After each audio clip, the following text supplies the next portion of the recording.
Okay, good morning, everybody. Thank you for joining us for our latest webinar. My name's Ian. I'll be running through this webinar with you for the next 20 to 30 minutes. Just a few things before we begin. Your microphones have been disabled, but we do have a Q&A facility available. So if you have any questions at all, please type them in, and at the end of the webinar, we'll have some time to go through those questions for you. If you do hear any background noises, I do apologise. We are actually back at work here at Leland UK, but everyone has been asked to be quiet. So today's webinar is looking at some new features you may see when you log into the cameras or MVRs. Let's get started. So today we'll be looking at the new login screen and why it's there. This will include the P2, Z2, P3 and the old Z and M series cameras. We'll also be looking at the new P5 and Z5 login screen cameras, how to update old cameras that you might want to bring up to the same level. We'll be looking at the MDRs, and then we'll have some time for questions. So the new security features we're going to be talking about today. Well, this is when you first log into a camera. So some of you may have already purchased some new cameras from Leland or an MVR, and you'll notice when you first log in now, you come to a screen where it forces you to change the password. Gone are the days of default username and passwords. They are no more with the new firmware. We've been working with Deloitte in Taiwan, and this is one of the many features that we've since enabled to bring our products up to a more security high level. So when you're first logging into a camera, let's look at that first. You will now be asked for a password of 8 or more characters. And this password will need to include at least one uppercase, one lowercase, one number and one symbol. Why do we do this? Well, unfortunately, hackers have been trying to exploit NDRs and cameras that are online and are getting more and more sophisticated. A lot of them use brute force to hack passwords. Many people have always used default passwords, and we have managed to change people's thoughts towards this. But of course, they change it from a default 111 to something memorable to them, such as a date of birth, so 1968 for somebody like Steve. However, if you look at this guide here, you can see that we have different levels here of password protection. So if you were using a simple 4 characters and they were numbers only, a hacker can brute force that password instantly. And worryingly, in fact, even if you use some lower and uppercase and it's only 4 digits, instantly here as well. We can also do instantly up to 10 numbers.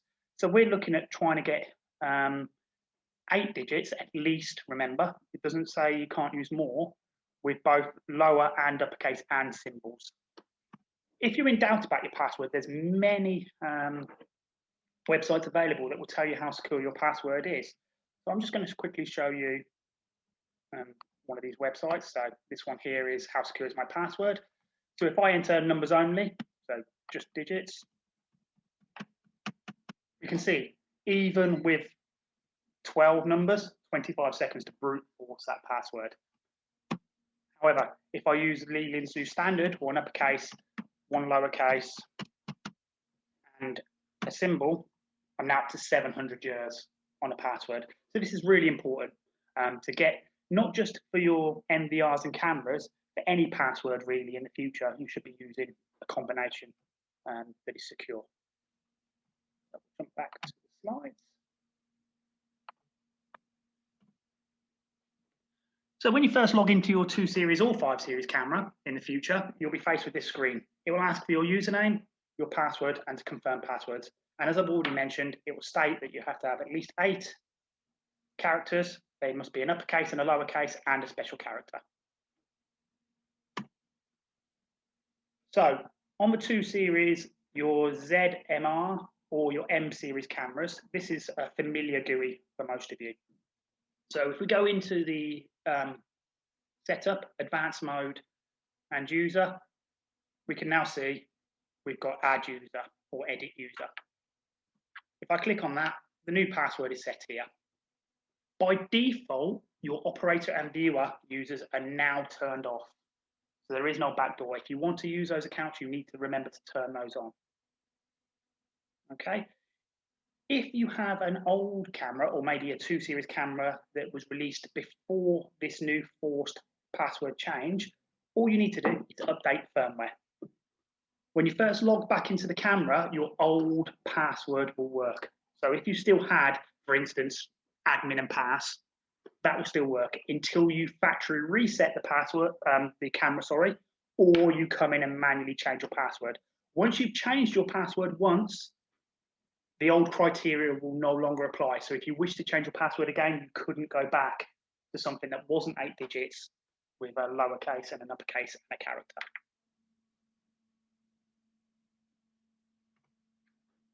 The 5 series camera, however, most of you probably haven't had before, so this will be the first time you see it, and the login screen looks exactly the same. But when you're in the actual camera itself, the GUI is slightly different. But again, you just enter the setup menu and we can see under system, there's user. Here, we can add users, edit users, but we also have this nice new option here. Sorry, I always struggle with this word, Authenticate Security. Okay, so what this is we can turn this on and off and we can actually set criteria on this. So we can say, if somebody dials in on the web browser and within a set time period, so this can be between 60 minutes or even 1 minute, so I'll get to that now for you. So I turn that on and I set the time. So I'm saying between 60 minutes or 1 minute. If they make so many login attempts, so say 5, this could be set up to 30, so this time 3 login attempts. If they fail, I am going to block access for 5 minutes. So this will really help if someone is trying to brute force their way into your MBR, because 3 attempts within a 5-minute period, it will simply lock. Now, this doesn't mean that things like your app won't work. Your app will continue to work, and so will clients and the cameras to the MBR. But what it does stop is any web browser activity. So even if I tried from a separate IP address now on a different building, I'd get a message telling me that access is being locked for a certain period of time. And again, just like the other cameras, we can change the passwords down here. And again, the operator and viewer passwords are disabled.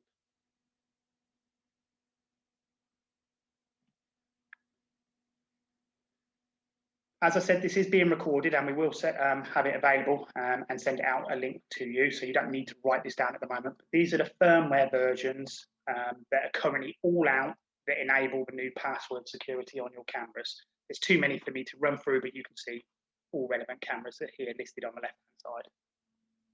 And all of these firmwares are available either on the meritleland.com website or on the Leland Files site.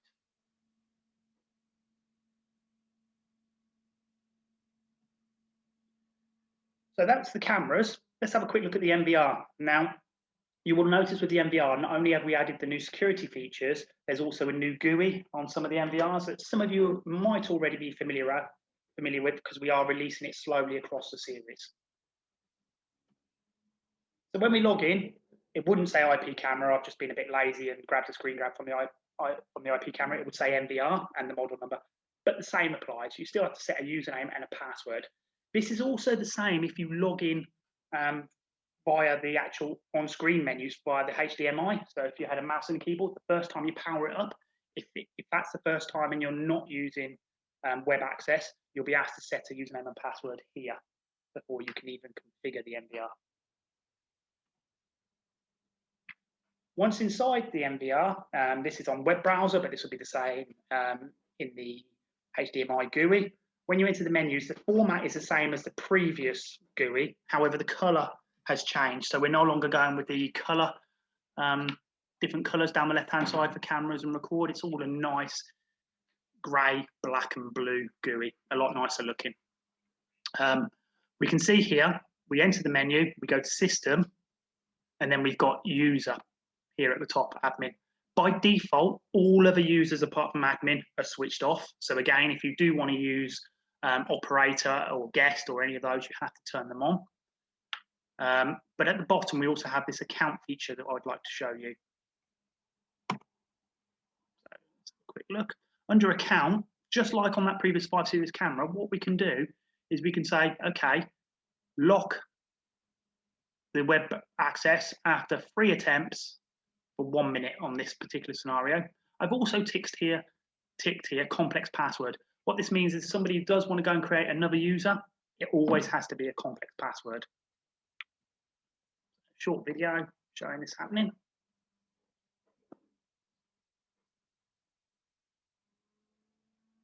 So by default, the operator and the guests are off. If I go down to account, I'm going to set this one to 3 attempts,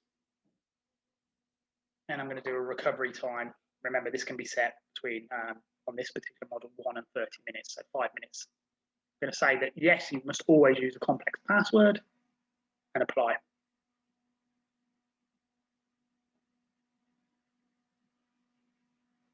So now, on my web browser, I'm trying to go into my 5832. I get the password incorrect. It tells me to check all fields are correct. I try to log in again, incorrect. Log in a 3rd time. Now, because it's my 3rd time, it's temporarily unavailable. So even if I do put the correct password in now, which I'll do in a second, it's not that one, I'll put the correct password in. Because the account is locked and it wouldn't matter where I'm doing this from, I will not gain access. It will tell me the reason why. Account temporarily unavailable. Please try again later. In 5 minutes' time, that will come back online. If you're updating an old MDR and bringing it forward to the new security features, just like on the cameras, the same applies. Your old password, sorry, not like the cameras. When you first go to log into the MDR again, for the first time after doing the firmware, you'll be faced by the login screen, which will ask you to change the password then and there. So bear that in mind, okay? So if you're updating an old MDR 3216, for instance, first time you go to log in, you're going to have to recreate a password, which means, of course, you're going to have to reset up the apps and any other third-party device that might be gaining access to that MDR. Another thing to remember, this is really important and often overlooked, because the cameras now have a password force change. When you run WS Discovery on your MDR and add your cameras, it won't bring the password through. So none of your cameras will appear to work. You've got to remember to go into each channel and assign your new password on your MDR. And we've had quite a few tech calls about this already. I also mentioned that there's a new GUI. So this is now what you're looking at is the HDMI output from the MDR 5832. So you can see we've got a new color cut and a new layout with new colors. We've still got all the normal things you'd expect at the bottom of the screen, like the different views available and the audio options. But what we can do, one of the first features I'm going to show you, is a new drag and drop. So I can select a camera if it's still playing. Yep, select the camera 1 here, for instance. And what I'm going to do is drag it across with the LPR camera. There's dragging the LPR camera into channel 1. And this can be done on any of the 32 or 16 channels, depending on the size of your MDR. So drag and drop is the first one. I'll just change that back quickly. Drag channel 1 back into channel 1. And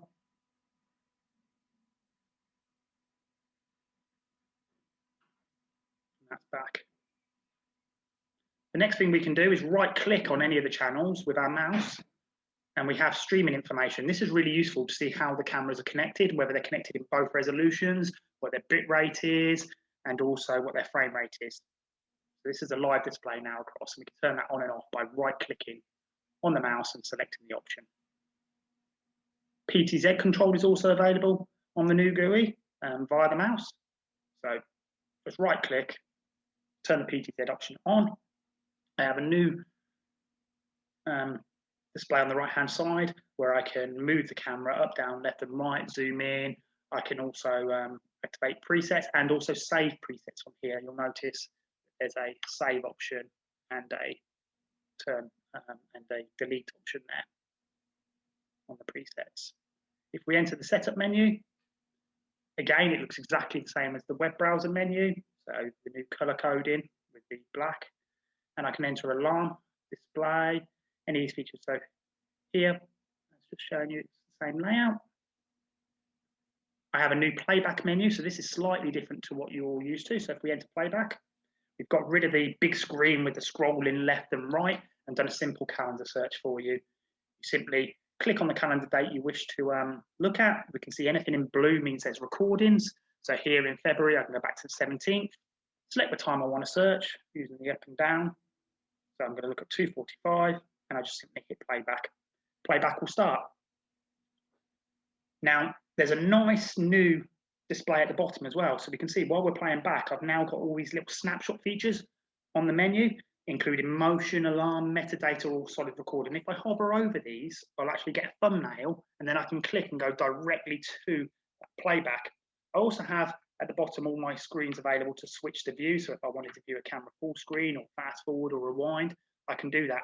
And don't worry, if you don't hover down at the bottom of the screen, this GUI will disappear, so you can see the cameras that are at the bottom of the screen. Here I am selecting a different view, and I can simply return, or I can do a backup directly from this menu. So when I click backup, I've got a from and to menu, very easy layout, from on the left-hand side, to on the right. I can select the time that I want to do. So I'm going to select here a 6-minute period on the 17th of Feb. I can then choose the channels I want to back up, and then I have the choice, just like I did on the previous menu, whether I want to do multi-view, which would mean you get the playback program with it in HD or in SD, or I can do AVI and the added addition of MP4 as well. So I believe the new GUI has an easier end user operation. Very, very simple calendar search and backup. We also have a nice link to the alarm events from the main screen. So if we click on alarm events, we can see here, these are alarm events that have happened today, and I can hover over it, it'll come forward, I can go straight to playback from that. Or I can actually filter my searches. So I can say, okay, I only want to search the event that's motion, or maybe an LPR camera, and I only want to view visitors. I can also select the camera that I'm going to look at. So here I'm selecting, I'm going to look at visitors on the license plate number, and I'm going to search from today, and I'm going to jump back, and I'm going to do the search all the way back to February the 3rd. So I'm looking for all visitor license plates that happened between the 3rd of February and the 3rd of March. I hit search, and I've got 901 entries, obviously a bit quiet because of lockdown. And I can scroll through those. So that's page 129. So that's the first entry on the 14th of February, all the way up to the selected date. If I hover over it, it becomes bigger, and I can select playback from that event. And it will synchronize all 16 cameras, or 32 cameras in this case, to that event for me. So that was the LPR, the license plate. And again, I'm now in the playback menu, so I can see all the other alarms at the bottom as well on this GUI.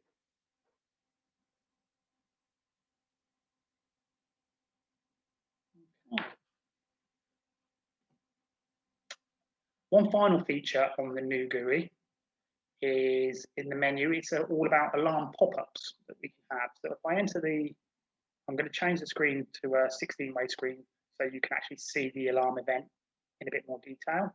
So that will be happening on camera 22. I've enabled motion. So I enter the setup. Camera 22, motion is on already. Now what I'm going to do is I'm going to say alarm pop-up on. Now this is a message that I want to appear on the screen. So I'm actually going to write specific text. So I'll get the little man which indicates motion anyway on the alarm pop-up, but I'm actually going to write a message, and this is just say stairs. Okay. I'm going to bring up the message stairs. Then I can choose the view. So do I want the view to change? Yes, I do. And then I have a choice. I can bring up a view of any of the screens. So I can change it to a 32 channel view, or a 25, or a 1x4. But in this case, I'm going to look at a camera, and I specifically want camera 22 to come full screen. So on those views, that will mean it will display that view on the main monitor, no matter what was previously on the monitor. So we were watching here on the screen 16 cameras 17 to 32. When Steve on camera 26 here leaves and walks out on camera 22, we'll get the on-screen message, and camera 22 will pop up at that period of time. So we can see we've got the message stairs appeared, and we've gone full screen. And then after a set period of time, the screen will revert back to its previous state.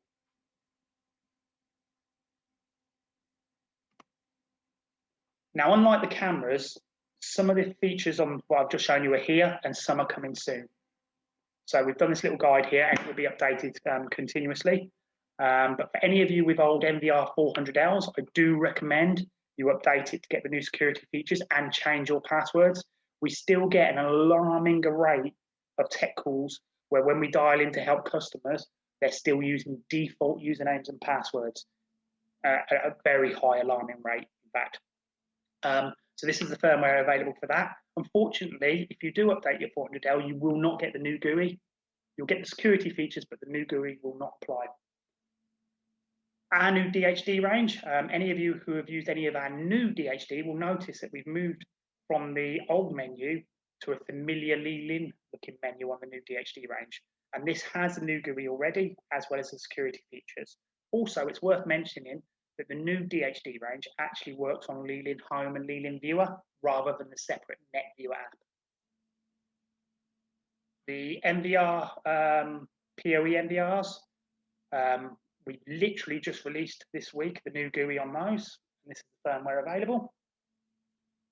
The 5416, so this is our 4K without PoE range. 5416 is our nice little 16-channel unit, or the 5832, which you've seen here on the new GUI example. That's now available, and this is the firmware on the website, and that's got the new GUI.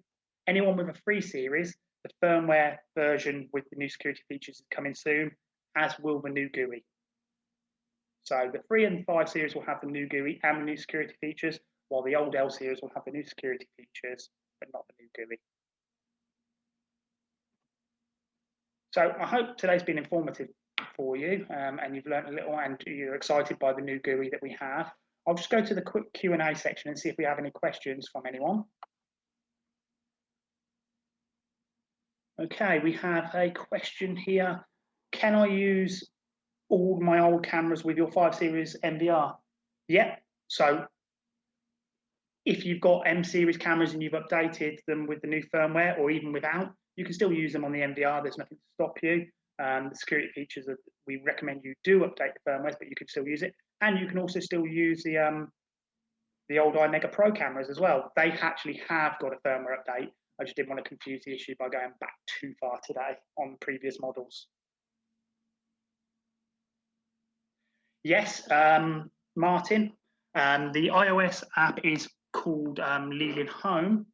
It's now available on both the App Store and on Android as well, on the Play Store, Google Play. Sorry, I'm not familiar with Androids. I've been testing it for a while. It works well. Some of the added advantages of Leelin Home, you can now do playback for up to 4 cameras at once, which is very nice. Very, very easy plug and play as well, and has a nice matrix mode. I personally, Craig, prefer Leelin Home. However, depends whether you're doing push notifications or not.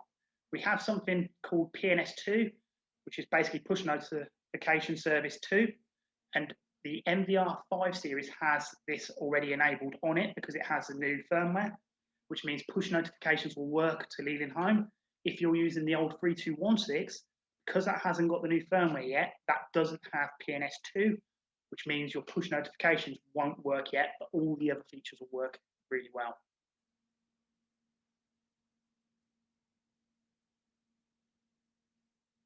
Any other questions coming through? I've got a raised hand from someone. Oh. Yes, this webinar will be available. It will go on our YouTube channel, but I think we also send you a link to that YouTube channel as well in a day or so, once Jasmine's got it all ready.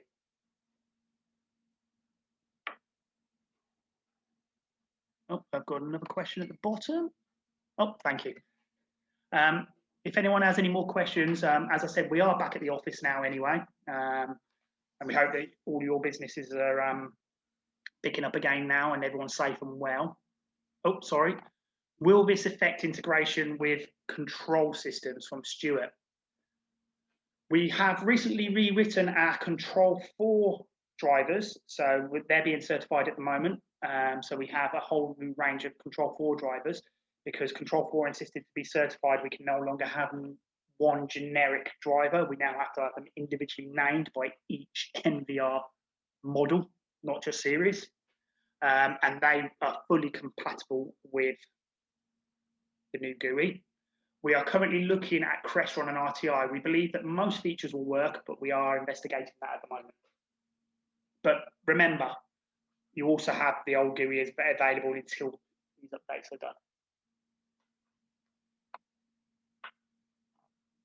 RTI, yeah, as I just mentioned, we're in the middle of testing RTI with the new GUI at the moment. I 100% know that things like the changing the channel works okay. I'm just looking into more detail at the moment for all the new little features to see if they're available or